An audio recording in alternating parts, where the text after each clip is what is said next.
Double synchro son, ça c'est trop bien ça. Alors, je vois avec mon caméraman à la nouvelle année qu'elle soit plein de trucs et tout, vous verrez. On va faire plus de vidéos, on va essayer. Donc on va commencer l'année 2022 avec un petit récap des films vus en 2021 et des films de 2021 que je vous conseille. Il n'y aura pas tout, déjà parce que j'ai pas tout vu, parce qu'il y a eu beaucoup de films qui sont sortis. Et puis, si c'est pas indiqué, bah vous avez qu'à, si jamais il y a des films que vous avez vus en 2021 que vous avez bien aimé, vous le dites en commentaire. Si je les ai vus et que j'ai oublié de les mettre, je donnerai mon avis. Si je les ai pas vus, bah je les mettrai sur ma liste.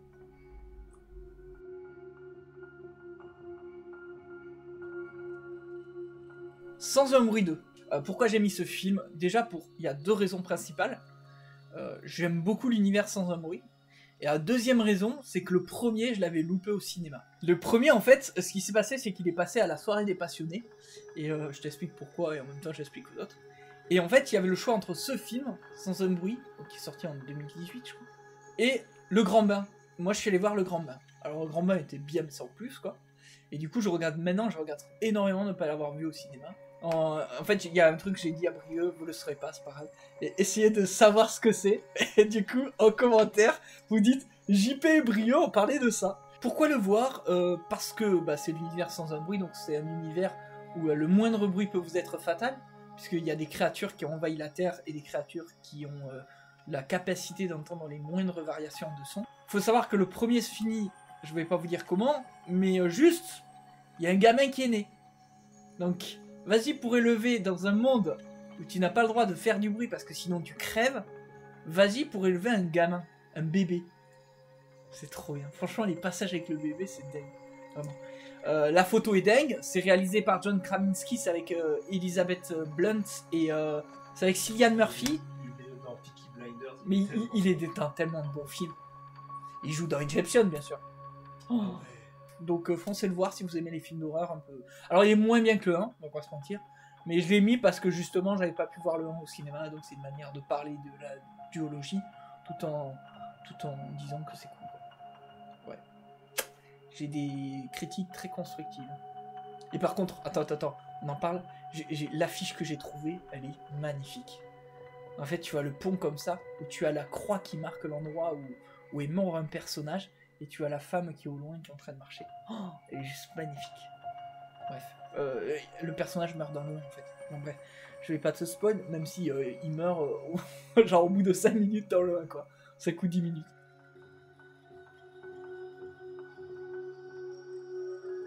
On va partir sur un film occitan. Un film en animation qui s'appelle Pile, qui raconte l'histoire d'une princesse pas comme les autres. Une princesse qui vit dans le monde de Rocambrume. Donc c'est le premier film de Julien Fournet qui travaille avec le studio toulousain TAT Prod. TAT Prod, c'est eux qui ont fait ce film. Les As de la Jungle, regardez-le, il est trop bien. Pile, pourquoi le voir? Parce que déjà, il y a les blagues avec l'accent. En fait, il joue beaucoup avec l'accent. C'est un petit animal qui mange une grosse saucisse, c'est drôle. Ah oui, c'est comment ça s'appelle? C'est une fouine, je crois. Non, je sais plus ce que c'est. Parce qu'il y a un chapeau. Il y a un chapoule, c'est vrai. Mi-chat, mi-poule. Et puis ça casse un peu les clichés. Donc c'est sympa, Non, franchement. mais même moi qui aime pas ce genre de film, celui-là, j'ai vraiment envie de le voir. Mais je te Il a montrerai. vraiment cool. Ah oui, il est drôle. Il est très drôle. Et il y a des références aux anciennes productions de TAT Productions. Donc, quand vous avez vu par exemple Les As de la Jungle ou Terra Willy, il y a plein de petites références comme ça. C'est marrant. Notamment aux As de la Jungle, il y en a 2-3 qui sont genre tu connais pas la série, tu vas pas les remarquer. Tu connais la série et le film, tu vas faire ah oui, c'est trop bien. Bah oui, mais c'est pas grave. Bref, donc regardez-le parce que c'est une production toulousaine, donc je cautionne. Parce que les mecs qui ont fait ça sont des mecs super doués, ils font des films avec très peu de moyens. Ils vont au César, hein. Ils sont nominés à 5 nominations. Julien Fournet a eu le prix là, du meilleur premier film. Je sais plus comment ça s'appelle ce prix. Enfin, il va le recevoir bientôt. Et puis, la ville de Rocambrume, en fait, est inspirée par Rocamadour, est inspirée par Carcassonne. Donc c'est vraiment un truc très local, quoi.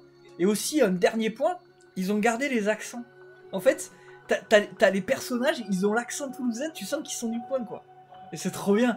Alors, ça donne un côté... J'ai regardé, tu sais, la bande-annonce en russe. Il faut que je le trouve en russe parce que je veux voir comment ils ont fait pour l'accent. Ah bah Je veux voir comment ils ont fait, parce que franchement, ça va être marrant.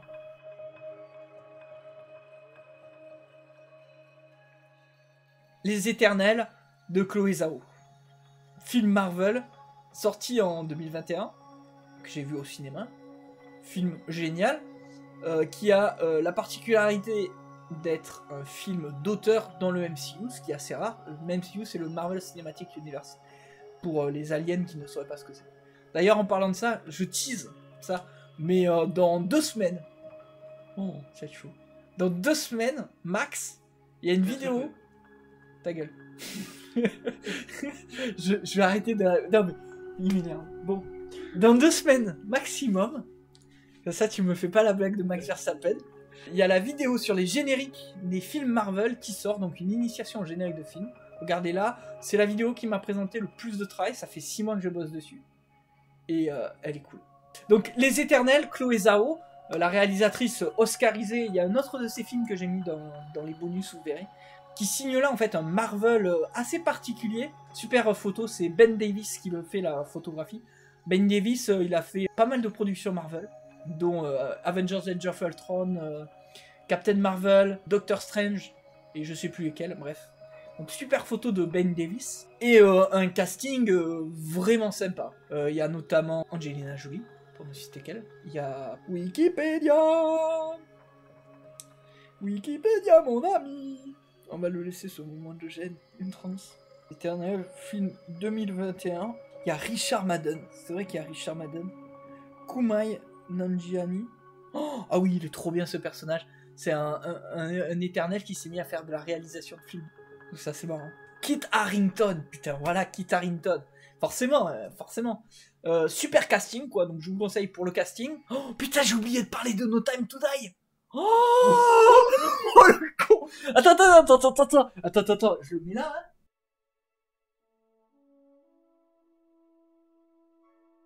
No Time to Die, le nouveau James Bond. Pourquoi le voir?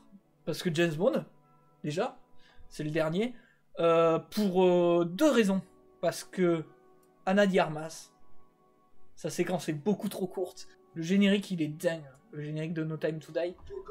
Bah, comme tous les génériques de James Bond, en fait. Parce que James Bond, quand on fera la vidéo sur les génériques, putain, je tease la vidéo, les gens ils vont se dire oh là là, trop bien. La vidéo, elle va arriver dans 3 mois ou 4 minimum. Hein, parce qu'on les a pas encore regardés, donc on a le temps. Comme tous les James Bond, les cascades sont vraiment bien. Ah ouais, l'anecdote du Coca-Cola. Oh, alors, petite anecdote, il y a tout un passage au début du film qui se passe dans la ville italienne de je sais plus comment elle s'appelle. Il y a tout un passage avec des voitures, et en fait, comme c'est des pavés, et que les pavés c'est très glissant, les cascadeurs ont utilisé des litres et des centaines de litres de coca pour éviter que les voitures glissent trop pendant les cascades. Par contre, j'imagine même pas le lavage, quoi. Mais je veux dire, genre, toi, tous les jours, t'habites dans cette ville, et tu marches, le sol il est couvert de coca. Ça colle. Oui, ça colle. Donc ils sont obligés de laver, et puis même pour les cascadeurs et tout, quoi. Bref. On discute de beaucoup de trucs, mais pas du film, quoi. Oui. Mais en vrai, regardez-le, quoi. Bah oui, c'est ça le problème. Mais on fera peut-être une vidéo dessus. Non, en vrai, non, j'ai la flemme. Il y a eu tous les youtubeurs cancer qui l'ont fait. Ouais, la photographie, elle est bien. Mais c'est James Bond. Elle est dingue, elle est bien. Elle est bien. Bah, elle vaut pas Skyfall. Mais de toute façon, rien ne vaut Skyfall. Parce que c'est Dickens.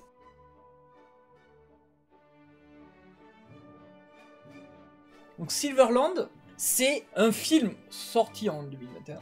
Film russe qui raconte l'histoire d'une femme de la haute société russe en 1899 et un homme qui est issu du peuple qui vont tomber amoureux dans une Russie très aristocratique et à l'émergence du XXe siècle. On fera une vidéo dessus, donc ça vous verrez dans peut-être 3 semaines, un mois, il y aura une vidéo qui va sortir dessus où on vous fera plus en détail De quoi? Activez les notifs. Activez les notifs, abonnez-vous. Si vous la voulez absolument, vous écrivez en commentaire on veut Silverland, on veut que tu nous dises ton avis et tout. 10 000 pouces bleus, on l'a fait dans une semaine. Ah oui, mais il faut 10 000 pouces bleus. On n'aura jamais 10 000 pouces bleus. Si on en a déjà 50, je serais content. Tu sais que mes vidéos elles tournent à 4 pouces bleus, je crois. 4 pouces bleus. Allez, à 20 pouces bleus, on fait la vidéo dans 2 semaines. Des mecs qui demandent 300 000 de temps de monde. Mais mec, j'ai 100 abonnés, 150 abonnés. J'ai pas demandé 10 000. Et à 50 pouces bleus, on l'a fait la semaine prochaine. Donc super belle photographie. C'est un film russe. Il faut le voir en russe, bien sûr, parce que sinon c'est pas bien. Faites ce que vous voulez. Grosse dédicace à la personne qui me l'a conseillé. Ouais, grosse dédicace à dire pas son nom, mais.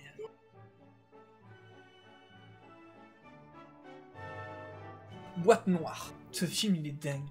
Film français, thriller, génial. Voilà. Il n'y a pas d'autre mot. Ouais, je me suis pris une claque. Ça se passe dans la BEA. C'est la BEA, c'est la société qui enquête sur les accidents. Alors déjà, Pierre Ninet, il est incroyable cet acteur.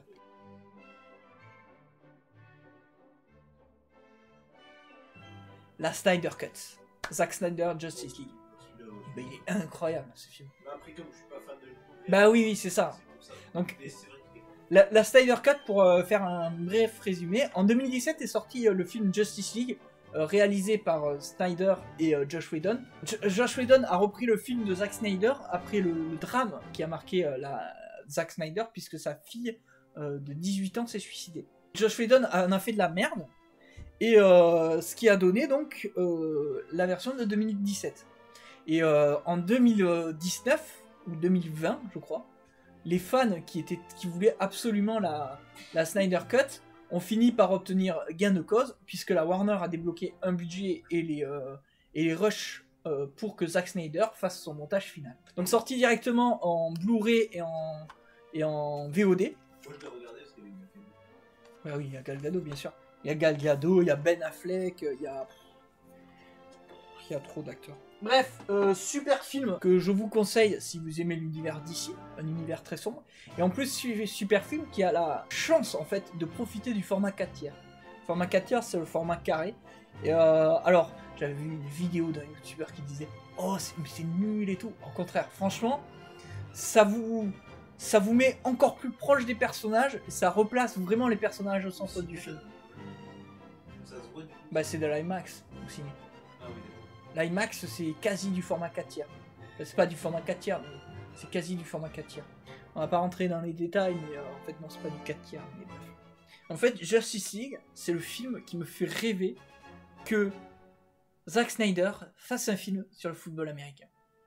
Parce que les plans du football américain... Ben, il y a tous les plans au football américain avec le futur cyborg qui sont juste dingues. Genre la manière comment il le filme au ralenti, en slow-mo et tout, enfin le slow-mo et tout sur le football américain, je suis trop fan. Ma musique préférée, c'est Down de Soprano. Je connais pas. Je connais pas non plus, ça se trouve c'est de la merde. J'avoue.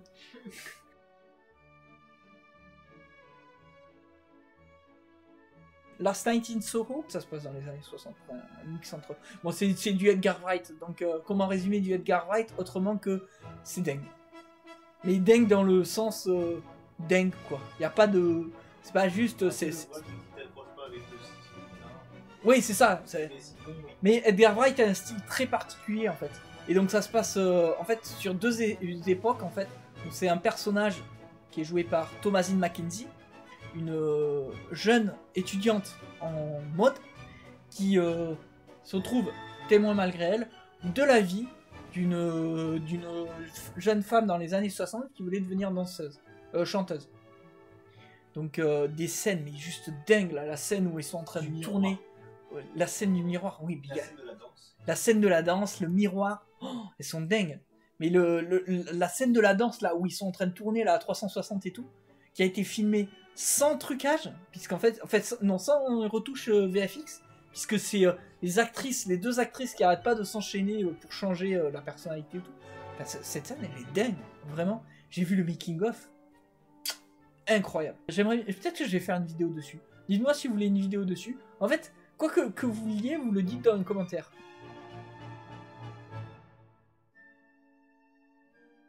Un film animé qui est une réécriture moderne de La Belle et la Bête, donc qui se passe à notre époque. Je vous mettrai le nom du réal là parce que je m'en souviens plus et que j'ai la flemme de chercher. Alors les musiques, alors j'ai vu en version originale sous-titrée. La version française est doublée par Louane. Les musiques sont vraiment cool, en vrai, franchement. Du coup, Belle, ça raconte une réécriture dans notre monde moderne de La Belle et la Bête. Et en fait, Donc ce qui se passe, c'est que Suzu, qui est une étudiante au Japon, qui est très peu populaire, se crée un compte sur l'application U. Je sais pas comment ça se dit. L'application s'appelle U, en fait. C'est nul comme nom d'appli. Et où en fait, un monde virtuel où tu peux être n'importe qui. Et où tu peux faire ce que tu veux. Et en fait, quand elle arrive sur le monde, elle libère sa voix, en fait. Parce que depuis la mort de sa mère, elle ne chante plus. Et elle ne peut plus chanter en public. Du coup, elle libère sa voix et elle chante super bien, tu vois. Donc du coup, elle devient une pop star incroyable sur cette application, suivie par plus de 5 milliards de followers. Oui, non, mais genre, et en fait, lors d'un de ses concerts dans ce monde virtuel, elle rencontre la Bête, donc une créature poursuivie par la police, et commence une histoire... En fait, le film est dingue, mais il m'a laissé un peu sur la fin, parce que le côté romantique est pas exploité, parce que c'est des adolescents, tu vois. Tu faisais des personnes au lycée, dernière année de lycée, tu vois. Alors que là, c'est des collégiens, tu vois. Tu le faisais en dernière année de lycée, là, genre en terminale.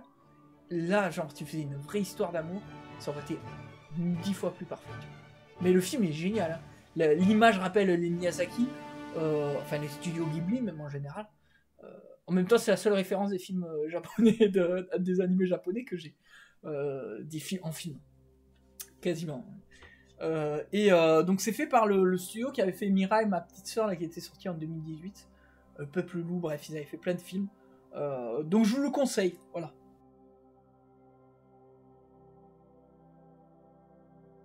Je vais enchaîner avec des séries de bonus, en vous disant juste 3 trucs sur chaque film. Je prends mon truc.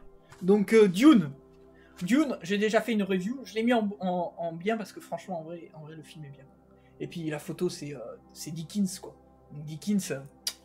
Donc Dune, regardez-le, le casting est dingue. Bref, j'en ai parlé. Par contre, juste, on va en parler. Il y a Dune, c'est génial. Il y a un truc qui est nul dans Dune, c'est la musique. Genre vraiment, la musique est vraiment nulle. La musique est vraiment nulle. Mais c'est Hans Zimmer. Hans Zimmer, mais il s'est chié, mais vraiment, hein. Mais il s'est raté, mais à un niveau. Il a gagné le Golden Globes de la meilleure musique de film. J'étais en mode, mais sérieux, déjà il avait rien à foutre dans la nomination, et il gagne le Golden Globes. Quand tu vois les autres musiques qu'il y a eu cette année, j'étais en mode, mais non. Alors bon, West Side Story n'y était pas. Mais West Side Story...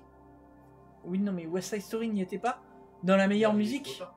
Non, même pas. Mais en fait, c'est la meilleure musique originale. West Side Story, c'est une musique qui date des années 60. Donc bon. Autre film au bonus, The Suicide Squad. Donc pour ceux qui avaient aimé le premier film, bah, celui-là vous allez l'adorer parce qu'il est bien meilleur que le premier. Vous allez vraiment le kiffer. Pour ceux qui ont pas aimé le premier film, bah vous l'aimerez peut-être. C'est pas non plus un chef-d'œuvre, mais en vrai il est sympa, quoi. Kaamelott. On a derrière la caméra un mec qui l'a pas du tout aimé, et un mec qui l'a surkiffé. En vrai moi je l'ai trop aimé. Mais je pense que tu l'as pas aimé parce que tu connais pas l'univers en fait. Je les ai vus et... Oui mais t'as dû voir 3 épisodes quoi. Il y a 6. Dans tous les cas, j'ai pas aimé. Ouais, t'as pas aimé. Parce que Kaamelott... Non, en vrai. Alors, il est moins bien que la série. Il est vraiment dans la veine des dernières saisons. Alors, moi, j'ai surkiffé les dernières saisons parce que le côté storytelling et tout était vraiment bien amené. Je sais que, par exemple, des personnes que je connais n'ont pas aimé les dernières saisons. Moi, j'ai trouvé ça génial. Bon, bref, voilà. Donc, Kaamelott, il est cool. Et puis, il y a Perceval, quoi. Perceval et Caradoc, les deux plus gros boulets. La vengeance est un plat qui se mange sans sauce. Ça, j'y ai trop bien. Bon, vous faites 200 pas sur le chemin et vous montez la garde au cas où quelqu'un approche. Approche sur le chemin? Vous faites 200 pas sur le chemin et vous montez la garde. Et s'il y a personne qui approche, on revient. Non, vous montez la garde. Mandibule. Ceux qui aiment l'absurde, Mandibule, c'est pour vous. C'est un film de Quentin Dupieux avec le Palmachon notamment, je crois, pour ne citer que. Grégoire Ludig, David Marsay, Roméo Elvis. C'est vrai qu'il y a Roméo Elvis. Avant qu'il lui arrive toutes ces... D'accord, il est con Roméo Elvis. Adèle Exarchopoulos.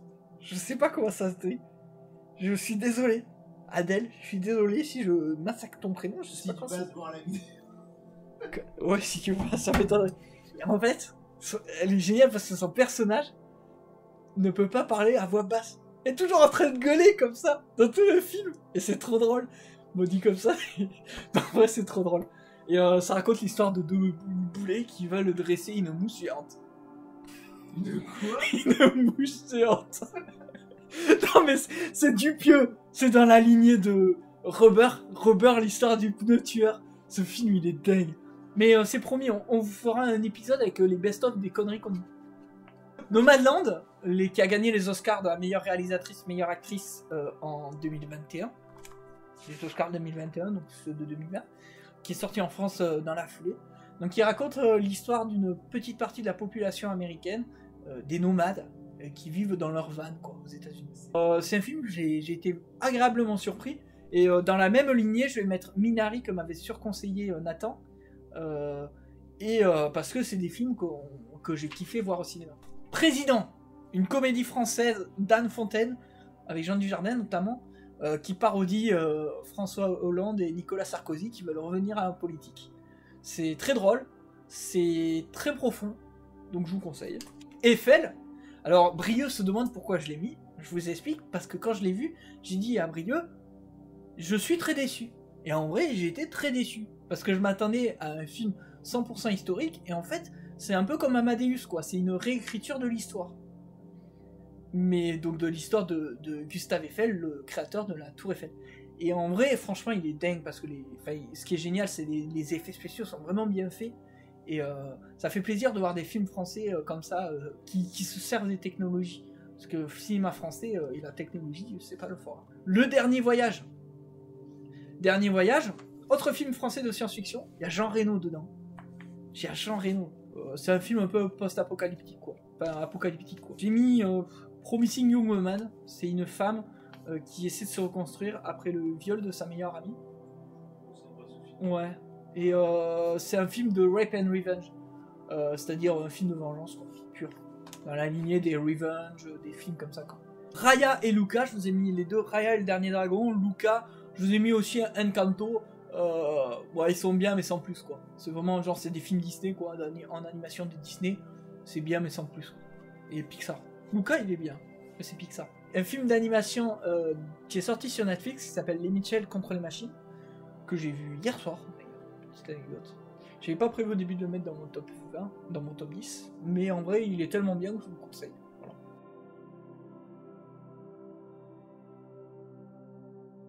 Le numéro uno. Le grand, le vainqueur, le meilleur. Forcément, il y a un réal, il sort un film par an, maximum. C'est un réal dont j'ai pas mal de films en Blu-ray. C'est un réal qui est considéré par 80% des cinéphiles, non je veux dire par beaucoup de cinéphiles, comme le plus grand réal de tous les temps. C'est un réalisateur qui reste, pour moi, mon maître, puisque c'est lui qui m'a... dont je m'inspire tout le temps. Quand j'ai une question, un problème, je me demande ce qu'il ferait. C'est le plus grand réal de tous les temps. C'est Steven Spielberg. C'est le West Side Story. Steven Spielberg, avec son West Side Story, a réussi un truc incroyable.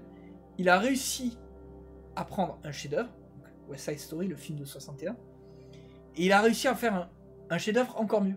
Je ne savais même pas que c'était possible. Enfin, il y en a qui l'ont fait, mais c'est très rare, quoi. Et West Side Story de Spielberg est juste incroyable pour sa photographie. Il y a un passage comme ça qui se passe dans une église qui est, je pense, un des plus beaux passages que j'ai vu au cinéma en 2021. Parce qu'en fait, les acteurs sont éclairés par les vitraux. En fait, les personnages sont éclairés par les vitraux. Et ça donne des couleurs sur le visage et tout, des variations de couleurs, mais juste magnifique. West Side Story, donc film incroyable, parce que les acteurs sont incroyables, les numéros sont incroyables. Donc, ce qui est génial, c'est qu'il a réussi à prendre l'ancien et à l'adapter au monde moderne. Il y a plein de... Mais de toute façon, je regarde la caméra, je le dis, on a une vidéo de tournée sur le West Side Story de 61, et on a une deuxième vidéo de prévue sur celui de Spielberg, et une troisième vidéo de prévue sur les points communs et les différences. Des entités synthèses. Voilà, cet homme a tout compris. Je vous encourage, si vous voulez débattre, à me contacter sur Twitter ou sur Insta, je réponds très facilement. Et enfin, abonnez-vous, likez, restez connectés, la petite cloche, commentez. La vie est belle.